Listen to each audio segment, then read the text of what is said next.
Hey guys, welcome back to another wonderful episode of The Ramblings. I'm your host, Angela Roberts, and I have today with us Emily Raegan. She is another virtual assistant. As you guys know, we've been having a lot of virtual assistants on the podcast lately, and she's the owner of Emily Raegan PR, and we're extremely excited to have her. Talk to us, Emily. Introduce yourself. Give us a small tidbit.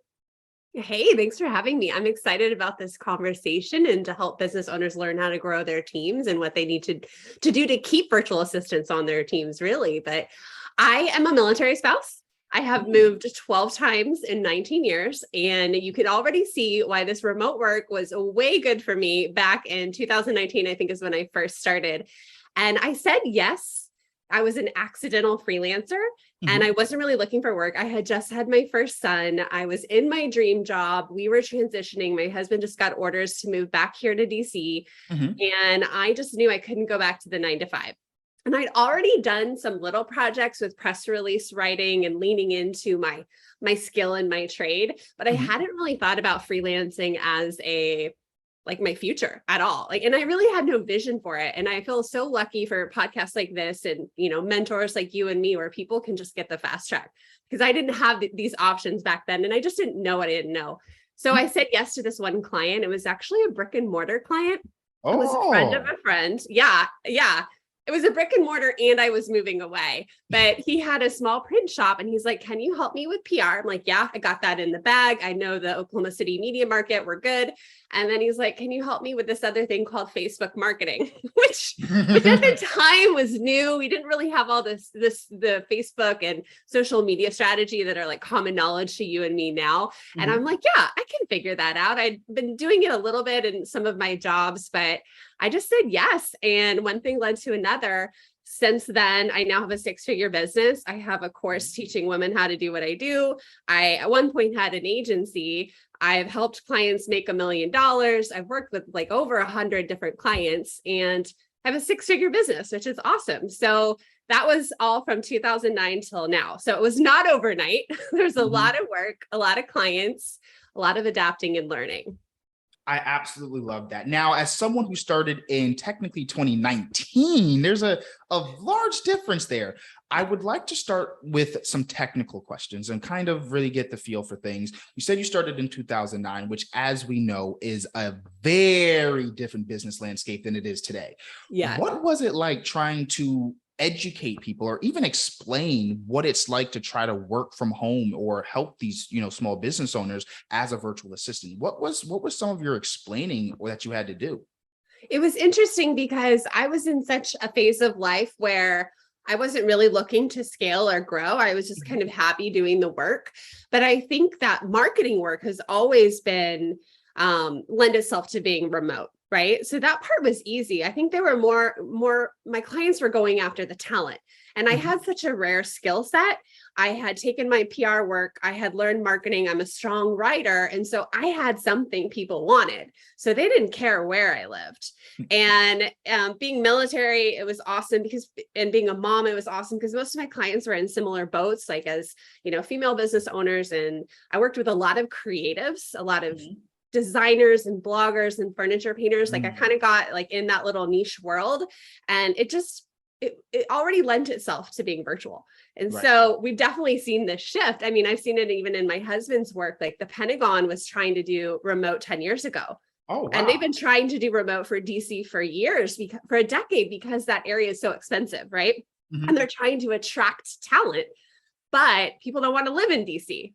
We don't want to deal with 495 and 95.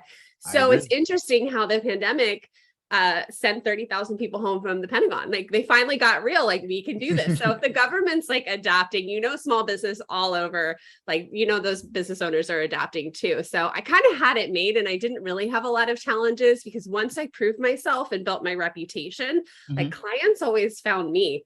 I really didn't do much marketing. And I tell you, I was very ignorant about it when I first started. I got kind of lucky, especially knowing it was 2009 and I was an OG. Right. Okay. So yeah, that actually makes you, as you said, an OG virtual assistant. Now, as you were growing your business, things have, as we said, dramatically shifted. And I'm going to ask you kind of a theory question in this sense. Would you rather start a virtual assistant business in 2009 or 2019? Oh, good question. Definitely now, because there's just Oh, less there. Well, the best time to plant a tree was like 20 years ago, but I think the work opportunities are exploding right now. Mhm. I get a lot of jobs coming to my small group of people, and there's too much work. There's Right. so much work. So people right now have their pick of the litter.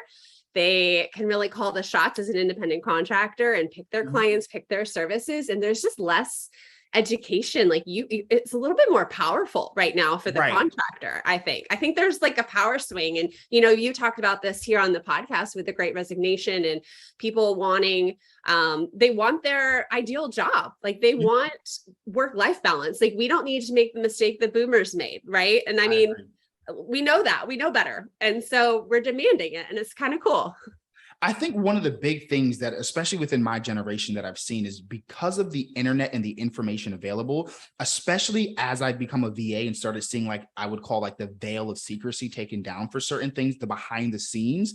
People have been gatekeeping certain roles and office positions and just industries as a whole, which as a VA allows for us to break into so many of these different kinds of industries that were gate kept before. And now we realize the real actual barometer is, can you get the job done well? Right? It's a creative kind of thing. Being like, I don't think that college should be the barometer for, are you a good marketer? Because marketing is something that has to do with the people. How well are you at connecting with people? Now, in terms of being a VA in this particular sense, there's so many things that are broken down.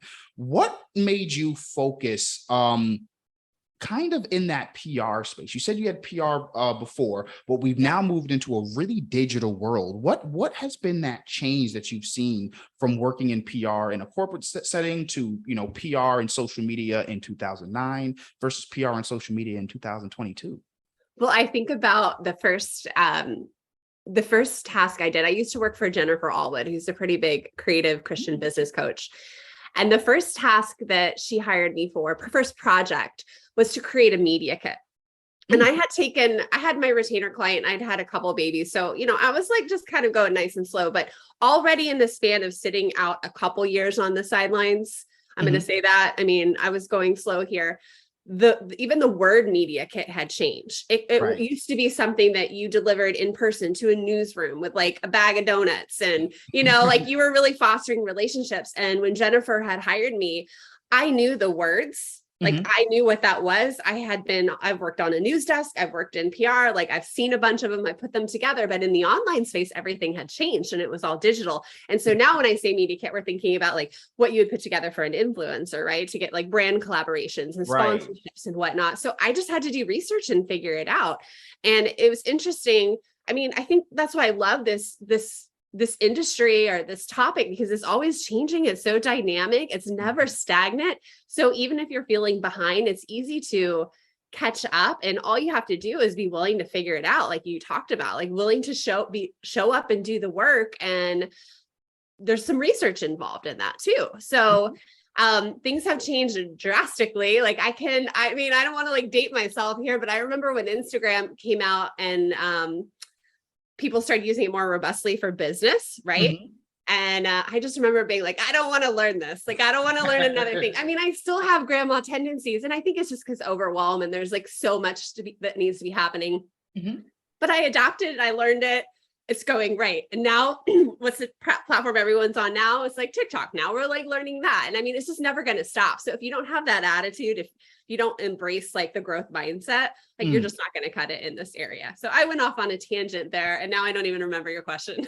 No, I absolutely agree, and I think it fits perfectly. But it leads me into something else that you said. You were an agency owner, no longer owning an agency. I, Yeah. as someone who am just now starting to build an Yeah. agency, we're on that tail end, beginning end of things.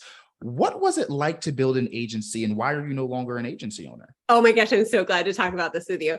Okay, I was just flooded with work. I was flooded with work. And I thought, oh my gosh, I know all these very overeducated, underemployed military spouses in my realm. At the Mhm. time, I was living in South Florida. a lot of us couldn't find work.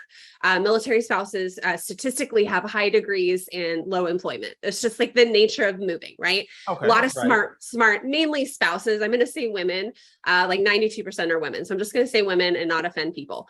But I was looking around at some of my peers, and we all like want to use our brains and work and contribute. And we don't want to just wear our spouse's rank. Like we have our own thing. We went to school, we had careers. And so I was like looking around at different women. I'm like, you can come work for me. Like I can teach you this.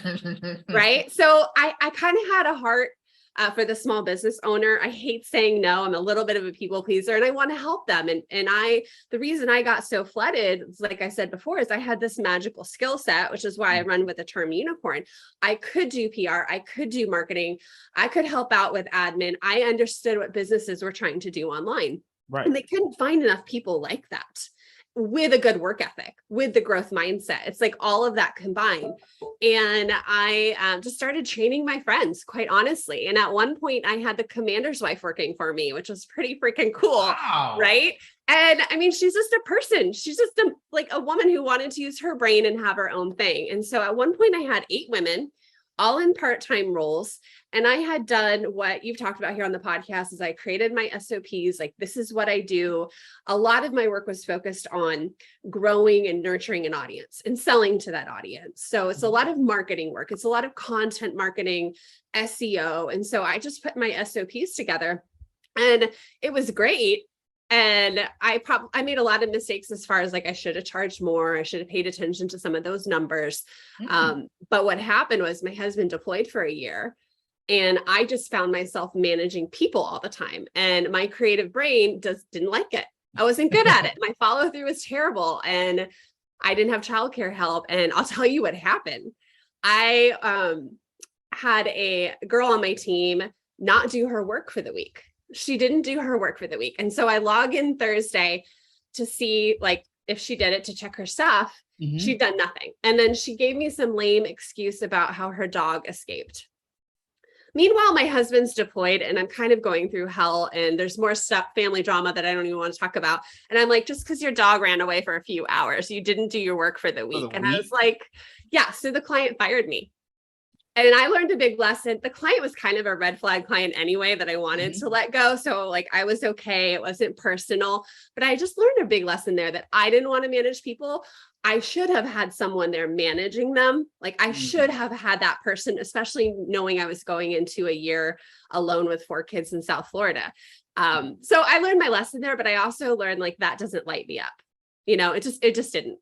Right. Okay. That makes sense. Everyone knows exactly where they are. And I feel like there's business enough for everybody. So, yes, but there's a key thing there. You said you were able to get 8 military wives under working with you and everything, and you built a team. And so previously, before we kind of started recording, we talked about this whole great resignation thing. And I had made the statement that I don't think that there's a hiring shortage or even a worker shortage. There's a shortage of people that want to do the work for you at your price.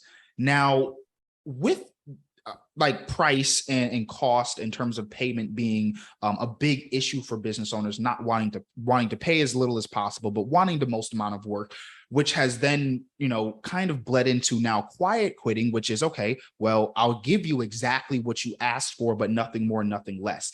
As business owners, we kind of have somewhat of an expectation for breakout stars to go above and beyond in some way. How do we manage these expectations, manage people? What is the secret sauce, especially if you're going to be hiring remote workers, in order to get that good balance of being firm, but being, understandable of today's, employee powers? Yeah, I love this. I really think it's about how you treat your people. I was saying earlier about we have our pick of the litter. Like I have a wait list of people who would love to get my brain on their business. And I'm just not going to jump into bed with anybody. And I'm lucky I'm at this point where I know this and I've experienced it. I've kissed a lot of toad clients. I've figured out what works, what lights me up, the management styles that I work well with. And not everyone's like has all of that clarity, but I have been doing this for 13 years. But and it's not always money. but it's about treatment and communication style and the way the team makes you feel. Like a lot of us, especially in my world, we are moms who want to work between 9 and 2. There's a reason we don't want to go back to the 9 to 5. We don't want to resume our 60-hour work week. And that's okay. Like the freelancer mindset is different. It's entrepreneurial, but it's also, I don't know how to say this, but we're also very privy to this like dream work-life balance. Like we know this, we don't need to make the mistakes. We want things to be balanced. We don't want to give all to the man, we don't. We've all been there and done that, or we've learned from other people or watched enough media to know better, right? So I think it's about appreciation. It's about value. I mean, there are all kinds of employees out there. I know people, and this is like a rant of mine. I see a lot of big wigs on, I'm sorry, I think that was my Voxer going off. Let me shut that tab. I'm sorry. I know a lot of very successful business owners, and I get a lot of jobs. I get a lot of jobs in my network. So I get to see who people are hiring and what they want to pay. Mm-hmm. There are a lot of cheapskates out there. And I just found out there's this big, big wig, business coach teaching everyone to just hire full time and to give that person a lot of work and pay them very little. And I'm like, it gets me so riled up, when we're like, already people are being taught to do this. People are being taught to hire overseas. And I've heard big wig coaches call people overseas like talentless and then want to. Oh my God. Oh no, please. $2 an hour. No. As a VA, like I want to stick up for other VAs. This is a whole rabbit hole conversation. I know. It burns me up. And I feel like so many other countries are going to start passing people by because they have not like, especially because I have people in the US, I have people overseas. And some of the things I've learned are, I think every single one of my overseas VAs is probably smarter than me. Like because they're still college over there. They're doing secondary schools. They're going for things like biochemistry, biomed, engineering, software engineering, all like doctorates and stuff like that. And they speak a second language, 2, 3, 4 languages on average almost over there. And they can read English, take the work, translate it, do everything they have to do and still be on time in a different time zone. And I'm like, I'm supposed to think I'm the smart one? Yeah. Oh, I'm so sorry about that. But like, it is so aggravating that people are literally teaching, go overseas because they're not as skilled. And so you can pay them $5 an hour. Yeah. What makes them not as skilled? Data entry is data entry. If the job got completed for $5 an hour, it still could have been completed if you paid them 15, and it's still the quality of work is there. There's like, you can't tell the difference unless you're looking for a breakdown of information in color coding. A spreadsheet is a spreadsheet no matter what. 1 + 1 = 2 on that spreadsheet. And it's, unless you want it to look pretty, the work was still accomplished very well. Yeah. Thorough, detailed, accurate. Oh my gosh, you just threw me on I know. It really upsets me. But it's not everybody, right? But it's we have to figure out who's we're sticking with. And so a lot of my students who go through my course, I'm like, test it out, try it out, find those clients that treat you well. And it's also about boundaries. Who's going to accept your boundaries? Who's going to text you at 10 p.m. at night? Who's going to make you feel guilty about money? I have a former client that there's just something about her energy. It's a scarcity mindset. And it makes me not want to go above and beyond because I feel like she's very limited. And, there's just all these little things that come into it. I was working with a client, helped her on her launch, but there was one year I couldn't help as much. And you can guess what year it was. It was the year my husband was gone, right? And I had done all the legwork to grow her email list, to show up consistently and really build success for this launch, right?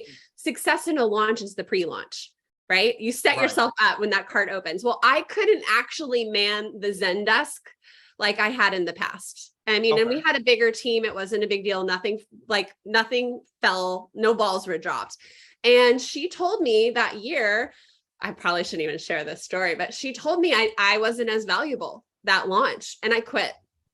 I was like, so everything I've done setting you up was not valued. And so it's not just about money, it's about treatment. Do I appreciate a launch bonus? Yes. I've gotten some really nice launch bonuses for helping, right? I've gotten Christmas bonuses. I've gotten baby gifts and treats in the mail. And a meal delivery. Like I appreciate that stuff. I think my love language, I think you need to know your team's love language. It Okay. could be acts of service. It could be gifts. For me, it's always quality time. I had a client come to the town I was in, and she told me we would meet up for dinner, and then she stood me up. So guess like she got busy, but that's not cool. Like not cool. Right. And that said everything I needed to know. Right. So I mean, I'm giving you like all the trash talk. No, listen. We're here. We're sharing this. This is other VAs. We need, because I feel that sometimes sharing our negative experiences, people like to say, "Oh, that's just being negative." Sometimes, Yeah. but especially as if we're on a podcast and there's other people that are potentially able to go through a similar experience, I want to be able to say, hey, this is how you can navigate these kind of waters. This is something that's important to know. Not everyone is going to treat you well or treat you with the respect that you think you have now as someone who works for yourself. And you have to be able to recognize that, navigate that professionally, and be able to recuperate. But you had mentioned that you have to know your love languages. Now, as an owner, we have so many people with so many different love languages. How did you find out that was your love language? Like, how did you know I would like to have this kind of treatment from a client? This is what I'm willing to accept. Yeah. Did you have a point where something happened and it was like, that is just what I cannot have happen again, and I need to change that?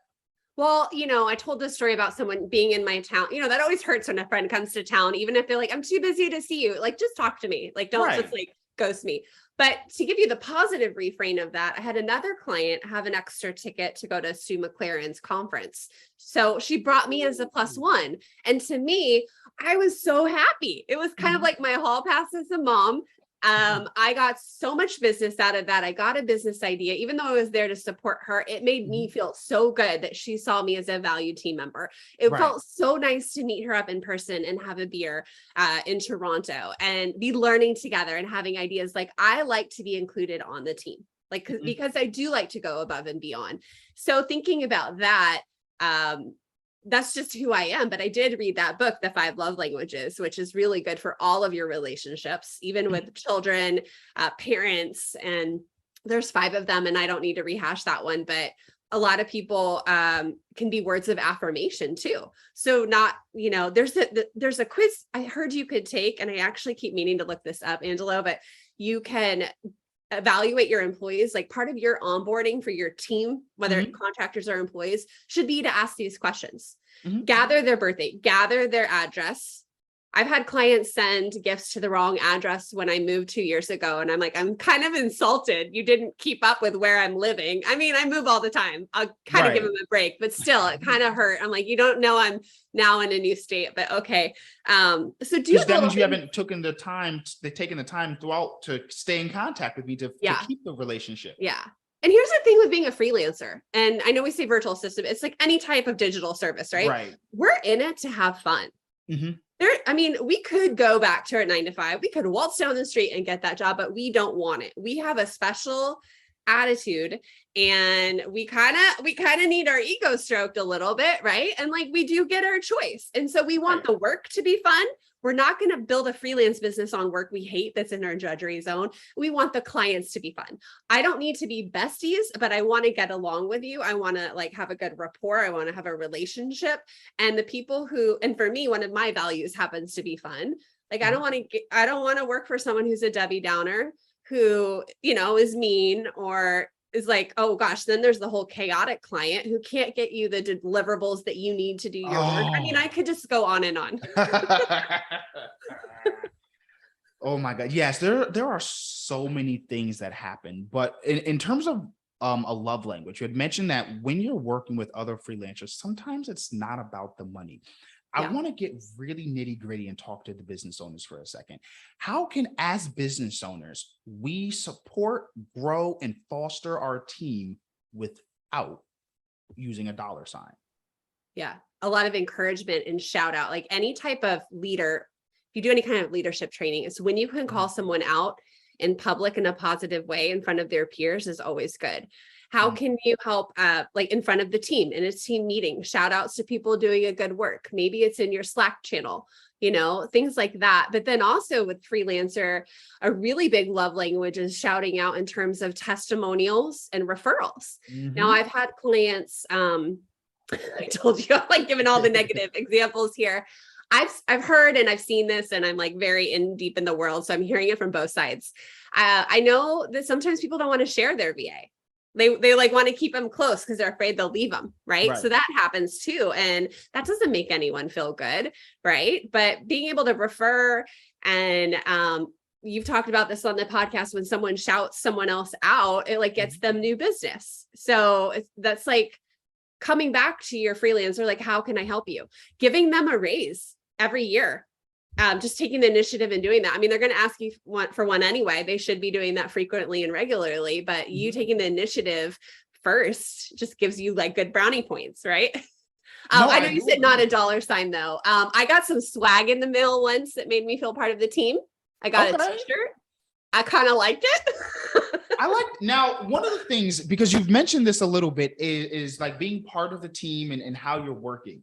When you were running your agency, or even now when you work with companies, what is your level of integration with the team? Each VA works differently and in different capacities. Yeah. How are you? What is your integration level when you're working with other companies? Yeah. So I've kind of been like ever evolving with my skill set. So I'm kind of a marketing manager level. So a lot of times I'll come in, do a marketing audit, clean some things up, write some SOPs, assign tasks, and then I leave. I just quit my last retainer client. And just because I've had so many like fires going, and I have a course that I'm running and a membership, and I needed to stop the retainer clients just for my sanity. And so now I'm trying to containerize that into more VIP days and projects, and like I'll build marketing funnels and whatnot. But I think that I'm thinking about this client I was working on right before this podcast, like just making sure her marketing assistants and her VAs like know what to do and have the right SOP and how to do it to set them up for success. Because I think that's probably the number one failure, is that communication of expectation and people being organized to say how they want it done. Like I see a lot of people being frustrated because they couldn't communicate it. And a lot of small business owners, they're new to being a leader or a manager. Like they've never done this before. And so kind of recognizing that it's this refinement process, they're learning to delegate. It's not going to be all perfect. So I try to come help with that when I can. Now, you mentioned that you didn't do a lot of marketing, and especially in 2009, where VAs were not this big deal. Over the past, from 2019 to 2022, we've seen, especially in the Google keyword search, a virtual assistant has gone up exponentially. What was your primary driving factor in how you grew your business back then? Oh my gosh. So I had my business idea to start doing a course in 2018. The first thing I did, I had a glass of wine and made a real crappy website on a Saturday night. I got that up, and then I started blogging because I knew the power of search traffic. I had been doing that for clients for years. And so that organic traffic has, I think, made me the most success, because I'm found on YouTube, I'm found on Pinterest, I'm found through searching. And with all these iOS updates, everyone's like scrambling about ads. And I'm over here like, like I'm content. And can't stop that. That's what they're increasing. Yes. I love it. I love that. That should be like a meme right there. That should be a GIF. But yeah, so that was one of the first things I did. And you don't have to be blogging. I know when I say blogging, it sounds very like 2009, but I like to think of it as like core SEO cornerstone articles, like the pain points that your people are searching that lead to the next step of being you and your services. And so I think every VA who doesn't want to dance on TikTok should have a couple core articles. This one. Although I'm guilty. Listen, we all try, because like if it works, it works. The information, they care about the information. Yeah. So so you went from running an agency to being a freelancer to now kind of being a coach for other VAs and helping other mompreneurs grow their business. if someone else was going to be a virtual assistant, you're running people, what is like your core fundamental? You don't got to give everything away. We want people to kind of come check everything out. Yeah. What do you I guess teach people in terms of the beginning stages of becoming a VA, especially if they're coming from like a corporate normal 9 to 5 and everything like that? What is the first kind of step that you try to get them when they're transitioning to being a freelancer? I think a lot of people get stuck on the business setup and the perfect hex colors and perfect logo, perfect onboarding system. And glad you're saying that. I am such a quick start, fast start on the Colby. Like I just go. Mhm. And I think that, excuse me, I think that holds up a lot of people because ultimately what we want as virtual assistants, we're usually looking for a couple core teams, couple core clients, maybe even one client to keep things simple. So I don't think you need to stress about having the perfect Dubsado onboarding because hopefully you just get a couple clients and you're not like onboarding clients every month. Like I want it to be easy and simple. So I really encourage new freelancers, new VAs to lean on the skill they already have, like I did with PR, because you will be the most confident. You'll be able to represent yourself well in a discovery call, and that will be attractive to clients. And then I teach, get your foot in the door doing that, and then up level, because what happens is business owners don't want to go hire 15 different specialists. Like we usually don't have the funds for that. We want some go-to people who figure it out. And when your business owner is stuck on something, if you go above and beyond, if you ask, you say yes to things you haven't done before, you will learn the most and you will up level within that business. And the second you start up leveling, you start shedding the stuff you don't want to do, and your business owner can start hiring it out or getting more help, or maybe you get an admin assistant or something. So that's usually what I teach. But some people need sometimes it's hard to work with these clients who are a little all over the place, that have never hired before. And so sometimes, working in an agency can be the best startup model, because you get to get that client experience and that clarity, and you're kind of in a safe spot. And then when you're ready to go on your own, that could be something you explore. But like when I disbanded my agency, a couple people stayed with me. Like they didn't want to go hunting for clients. They didn't want to be invoicing clients. And a couple others, I said, okay, just take these clients and go. And they ran with it. And so it's interesting. Not everybody wants to have to do the lead gen, the business stuff. And so there's plenty of options. Right. Oh, I absolutely agree. So I want to get into some more personal things. I feel like we've been doing a lot of biz talk, a lot of shop talk and everything. You mentioned that, you're a military wife, and you were in PR before you became a freelancer and everything like that. What was life like before 2009? Oh my gosh. It was fun because I had no children. Okay. Always the fun parts. Yeah. So I got very lucky. I'm married very young. I'm married at 22. And so spent I know that was dumb. But he was going to Korea, and we were going to get married anyway. So we just did it. So I've always been kind of scrappy, finding my thing. I've always been independent. And for that year in Korea, while he was in Korea, I got a job at a newspaper. I, bartended in the evening. Like I was working my butt off, and it felt good. It feels good to have my own money. And then we got to Germany, because that was his follow on. And oh my gosh, I almost lost it, because I show up and I see all these young newlyweds, my age, like 23, with big rocks on their hand, working like crappy jobs because we can't work in the economy as Americans. We have to work on base. And I just kind of had this like, oh man, I don't get to use my degree. Like I didn't really know what I wanted to be, but I knew that I wanted to work. I didn't have a clear path. I'm always jealous of people who are like, I'm going to be a doctor, and then they do it. I'm like, I don't know. I did a journalism degree, and but I've like always been scrappy and industrious. And the air wing had a hiring freeze, so I couldn't even get like an office job. So I got a job bartending at Chili's. And then the kitchen caught on fire and it didn't open. And it just was like a rough spot in my life. Like, what am I going to do? Like my husband's working, and I don't want to be like just a trophy wife, and I needed money because I'm in Germany and I need to go play. And so I got really lucky that I ended up getting a public affairs job when the the wing started hiring again. Cause like they all shut down around like contract time, the fiscal year. Right. And they're like, oh, government's gonna have no money. And then, then they hired me. And I think it's just been interesting, like kind of being second fiddle the whole time. Every time we've moved, I never had a job more than 40,000. And that was really rough. It was really rough starting over all the time. And it's not like you get a door to door job move. Like it takes time for people to know who you are and convince them that you're smart and you're a good worker and you have no network. And I was hiring for a PR job. I was applying for a PR job and I was in the interview. And it was really scary because like nobody knew me and they had this candidate of all these other people. They know I'm going to move. Like I can't hide this on my resume. Right. The boomer generation thinks we should just stay in a job for 30 years. And here, like I can't keep a job longer than 18 months. I look like a flaky flake. But when you look at my resume, it took some time for me to realize this. What does it show? That I'm adaptable, that I'm dynamic, that I learn quickly. And I started to like shift that and embrace that.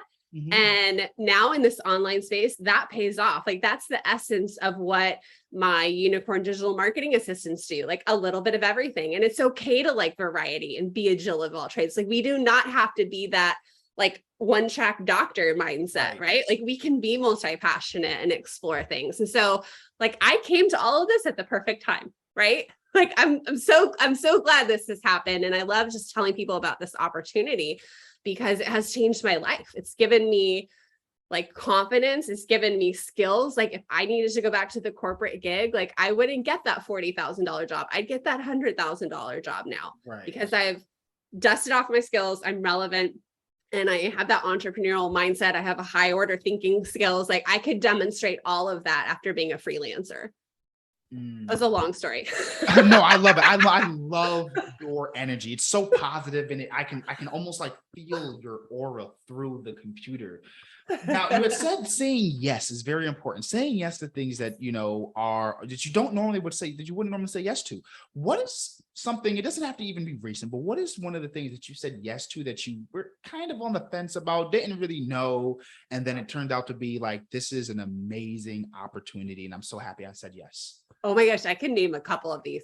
Almost anytime I first did any kind of tech integration, I'm faking it. Like I might never have linked up Active Campaign with Deadline Funnel, but I know my brain can figure it out. I have resources, I have peers, there's Google, there's YouTube. So almost anytime I do a tech stack integration, like I don't know. Like it's always different, but it's different combinations. Like you can't physically know everything in this. Right. It's about being resourceful. Yeah. I'm trying to think. I have like done so much. I have helped a client get started with TikTok. I didn't know anything about TikTok. I'm learning. I've helped clients like start their YouTube, and sometimes they just need it going. And to kind of prove the model, and then they can bring in the big guns. They can bring in like the specialist, right? So getting that going and getting that forward momentum sometimes is what they need. So I've done YouTube, video editing for a long time scared the hell out of me. And it's so funny because my degree is broadcast and I did a lot of video production. I created the U.S. Army's Welcome to Germany video right here. So all the like soldiers coming to, Germany got to watch my lame video, but I produced that and directed it. And then I would just have like the German guys in my office edit it. And I felt very like a fraud. Like I don't actually have the fast video editing skills. And this was a couple years ago. And it like really intimidated me because my college degree, this is embarrassing, but they made us splice reels, like reel to reel with a razor. Even though the world was going clearly digital, they still made us do some analog stuff because they wanted us to learn. Okay. I don't want to date myself here, but you're going to have to explain to me what splicing a reel means without using the Splice app in Instagram Reels. It comes from having reels of film and needing to edit, and you physically cut the film and tape it together. That's how old I am. Man, I'm 40. I never knew that's how you edited videos. Oh my gosh. I just remember a cheerleader. Like I was in a degree with a lot of sorority girls who wanted to be news anchors. And I remember one girl coming in there trying to cut it. And I'm like, you have to take the razor blade cover off and then cut it. But yeah, so I just felt like very insecure about my digital editing skills because of this. And of course, the year I graduated, they opened the brand new digital journalism building, right? So I like for years avoided video, but for years. And this is of course where everything's going, right? Everything is like short form video marketing. And so a couple years ago, I just randomly was like, I gotta, like whatever is going in my head, that head trash, I'm like, you're capable, you have training, you know how to do news packages. Like, why are you avoiding this? So right. I put together a little promo video for my client with lots of like free B-roll. And I had an audio from her. So we could think of it as like a reel before reels were cool or at all a thing. And I just made myself do it. And now it's so funny because that's the thing I'm having the most fun with is videos and telling people how to do it. And now we have all these cool apps that make it easy. Like I don't have to go sit in this big Avid editing bay. Like anyone can video edit now. And I'm just like laughing at this like transformation in the journey and all of my roadblocks. And if I wanted to niche in video and just help people with reels and, Facebook ad, videos and VSLs, like that could be its own niche in of itself. Oh my gosh. And with so many people doing it, I think there's really something for everybody, right? And when you look at what most people are doing, it's not even like they're doing heavy video editing. No. It's really just a lot of advanced trimming for most of it. It's a lot of it's like advanced trimming. And sloppy jump cuts. I mean, right. But like for reels and TikToks, like they don't need to be this level. It's like finding that sweet spot of being efficient and effective and getting it done. Because if we want to be a perfectionist about it, I had one lady putting a reels together for me on a video editor, and she said it took her 6 hours. And I'm like, no, like I know how to do it. Did not take you 6 hours.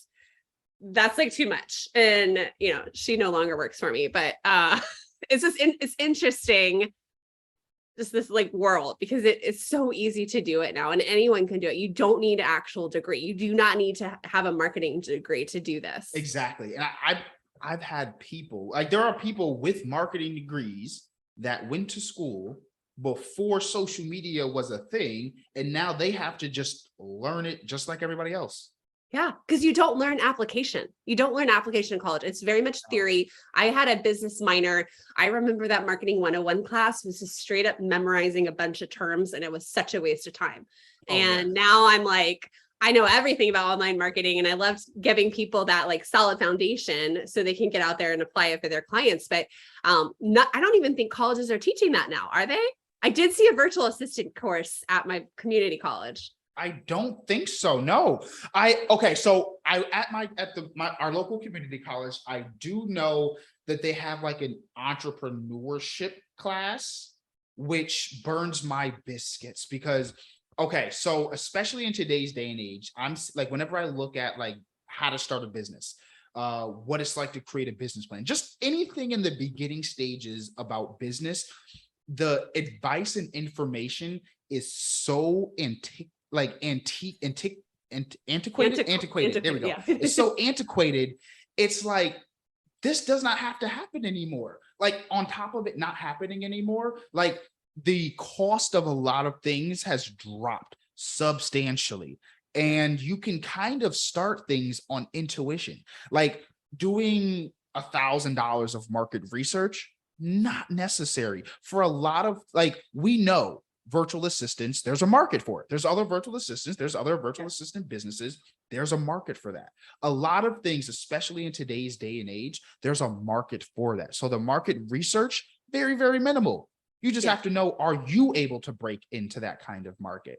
Now, one of the things I've really been kind of pondering with is, how does this translate now to what we look for when we're trying to hire either a VA or making, our first hire? As you mentioned, a lot of owners are trying to make like that first hire. They've never really led before. There's an entire change in terms of how employees have power, and owners have to adjust to that, because when I was growing up, business was cold shoulders, elbows, and very Wolf of Wall Street.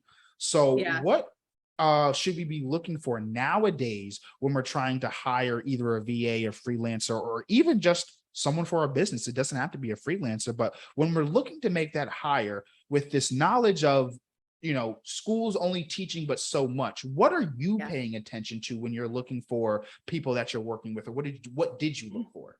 Okay, I'm going to back that up for 1 second. There's 2 things you need for a business. You need time and you need money to fuel your business. So you usually have one more than the other, right? And most business owners, they don't have enough time to really get to the place they're going.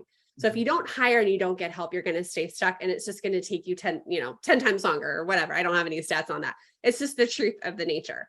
So when you're hiring, you need to think about, what is this person going to do? Is it time saving or is it money making? Because as a business owner, you need to be focusing on the money making tasks.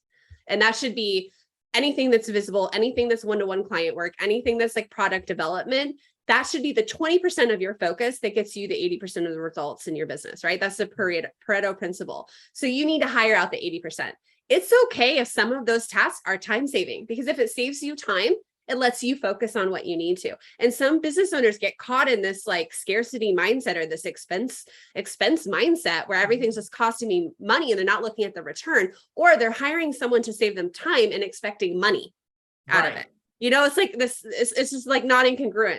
Oh, I want you to go into a little bit more detail on that, because that's something I see a lot of owners like mixing up. Saving time, but expecting like an actual dollar from that, where that's not what that is. Can you explain that a little bit deeper? Well, think about what those money-making tasks are too. Those money-making tasks, if they're making you money, they usually lend themselves to any kind of value-based pricing, right? Where you are paying for results rather than like an hour in, hour out. So anything that's making you money, you're going to be paying more for. And a lot of us don't have that ability. So that's like what you need to spend your time on. And again, we talked about the visibility. This is why Facebook ads managers can charge so much, right? Because they're literally bringing in leads and sales, and they can track it and prove it. So you got to think about where you are and what you need help with. And maybe you need to focus on the money making. You need to have the sales conversations. You need to handle the low hanging fruit, and not just expect to hire that out to somebody for $15 an hour. Right. So the time saving is so important. And I mean, this is such like a block for business owners, because I'm sure you've heard this. Just because you can do it doesn't mean you should. I mean, I'm a big black kettle. I love to like format a blog and like, do SEO research. Is that the best use of my time for this place in my business? Knowing where I want to go. Yeah, I'm really good at formatting emails and tagging and sequencing and doing all of that inside my email service provider. But I want to be at the level where I say to my team, send out this email. And it gets done. And they just know my system. So it's thinking about that business where you want to go to, like what are the things you can be doing now to set you up, especially if you get in this position where you're at max capacity, like what do you need help with first? Another thing I teach too is what is not getting done, and is it a priority? And for a lot of people, that is PR. It's pitching themselves on podcasts. It's guest blogging. It's making a strategic partner relationships. And if those things aren't getting done, those are all like heavy needle movers for your business that like will make you money. If they're not getting done, then you need to hire the help. If you want to stay stuck, don't hire help. And so, and this other thing, I know I'm like throwing a lot at you. When you're hiring somebody, I think the number one thing you need is comfort with ambiguity. Somebody who is okay being in a new situation, figuring it out, and taking on the challenges. So many business owners get stuck on the tech stack.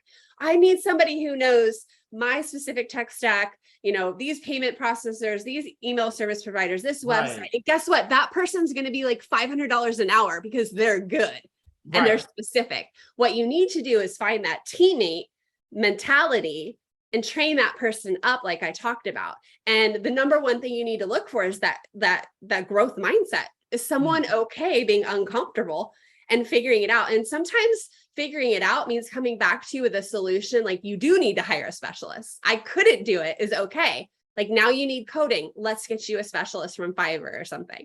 So that growth mindset, I mean, I see business owners just struggling with all of the things. They want someone who's going to take ownership of a couple, processes in their business. They need someone who's going to communicate and rise up to the challenge, not just do the minimal work. And so we talked about that too. Like they want the breakthrough hire. They want the superstar.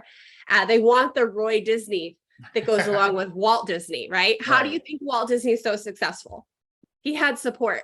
No one talks about Roy. He's an entrepreneur, but you need an entrepreneur if you want to be successful. Every successful business owner is not doing it alone. I agree. I honestly have gained as an entrepreneur a higher level of respect for the entrepreneur, because especially when you're in the theory phases, the entrepreneur seems to be, okay, well, they're doing it on their own, versus the entrepreneur, they have all of these limitations and stuff like that, where in the reality, it's this entrepreneur is someone who wants to be very good at what they do, but they just don't want to have the overhead. I was listening to a podcast, and the statement was, being number 5 at Facebook is just as good as being number 1. Almost. You have as much as the integration, you have the build, like the feeling that you help build something, you have the monies there. You just didn't have to take on the entire war chest of things. Yeah, there's a lot of, that's kind of some of us freelancers, like we want to be behind the scenes.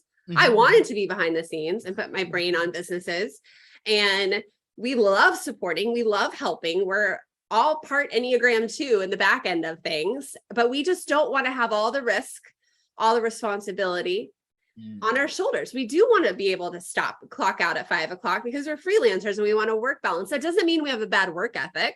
Right.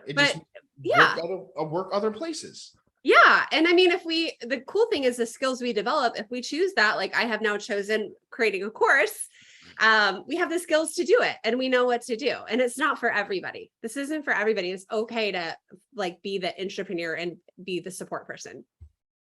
I absolutely agree. Now, you had mentioned before we jumped on that you were in the process of creating a brand new programming course. Yeah. You want to shed any light on that? Oh, thanks. Yeah. So I have a course that teaches digital marketing, and we have all types of virtual assistants who offer different skills. And so I'm really working on standardizing this role of a digital marketing assistant. It's like marketing mailroom, level 1, the task that a virtual assistant can help you. And I know there's like gray crossovers, like people say VA, but I like to say like, what is your job title? Like, what are you doing? Are you an executive assistant? Are you an admin assistant? Are you a project manager? Are you a specialist in something? And so for years, I struggled with what I did. What did I do for clients? And it was a digital marketing assistant. So I teach my students, both men and women, how to help with that daily, weekly, almost like content grind that our clients are going through. So I teach email marketing. So you can just handle that entire process. Content marketing, SEO, blogging, affiliate marketing, social media marketing, but not necessarily the copywriting behind it, but making sure that we get our clients to stay consistent. Because that's probably like the number one thing in business is to stay consistent. We all struggle with that, right? Well, that's why we hire help. And so getting my people to do that. And from there, it can just branch out into so many things. I've had a lot of my students become online business managers, directors of operation, marketing managers, specialists.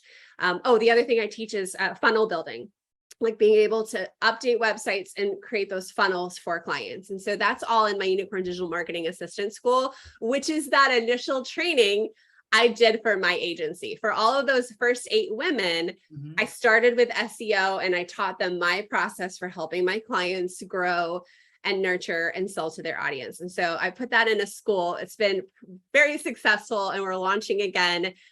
October, the doors are going to open for a live class. So it's been a whirlwind, because I always thought I'd be the girl behind the scenes. Like I never saw this for myself. And I just like couldn't ignore like the universe is slapping me in the face over and over. Like, you need to do this. You need to do this. So I'm doing it. I love that for you. And I think that this has been an amazing conversation, and in 12 days that should be released. So we're absolutely going to be having that link in the description. So if you guys want, go check out that course. It's going to be absolutely amazing. As someone who's even been doing this, I might go check out that course. So thank you so much for coming on today. Before we officially have to get you off of everything, we always like to ask 2 questions. One, what would be the advice you give to an upcoming VA that's starting an agency? And give us where can we find you on social media? Give us your shameless plug with everything you have going on. Okay. Advice for someone starting an agency. I would say hire slow. Like really get those systems in place and make sure you're working through it. I think the biggest mistake I've seen is people bringing on too many people at once. And this happens on teams too. Like it takes time. And I've seen a lot of business owners who start with a team and then quit right away because everything got thrown at them and it was a burning fire and hard to figure out. So be organized, have those SOPs, have those trainings and how you like to do it. And I would absolutely like not rush it, like be in it for the long-term growth. I think that was one of the mistakes I did, was kind of going too fast, not having that people part of it kind of quite figured out, like the checks and balances. And also, when you're talking to clients, like see that it's a team, so you don't get yourself in this position where they expect you to be doing just the work. Like, be very clear about it. Don't hide the fact that you might have a subcontractor. It doesn't look good to blame the subcontractor, which is why I took the fall when that one client had nothing done that week and fired me. I'm like, yep, that was on me. And the military do the same. It's like a chain of command thing. It's always like the superior officer who's responsible, right? It's never like the person below. So yeah, that would be my advice. And then I'm everywhere on social because I love marketing, but I have a podcast, Unicorns Unite. I have a YouTube channel and I'm having the most fun on Instagram, which I never thought I would. And I'm over there at Emily Raegan PR. That's absolutely amazing. Again, you guys can go find her, Emily Raegan PR, across all social medias. She's been an absolutely amazing guest today. And this has been an amazing conversation. You guys, let me know if you really like this conversation. Comment below. If you're going to be seeing this on YouTube or anything, let me know in the comment section if you how much you like the conversation and maybe some of the things that you got from it. But again, Ramblers, you have been such an amazing audience, and I absolutely love talking with you, Emily. So I think they're going to love you as well. All right. Thanks for having me. That was fun.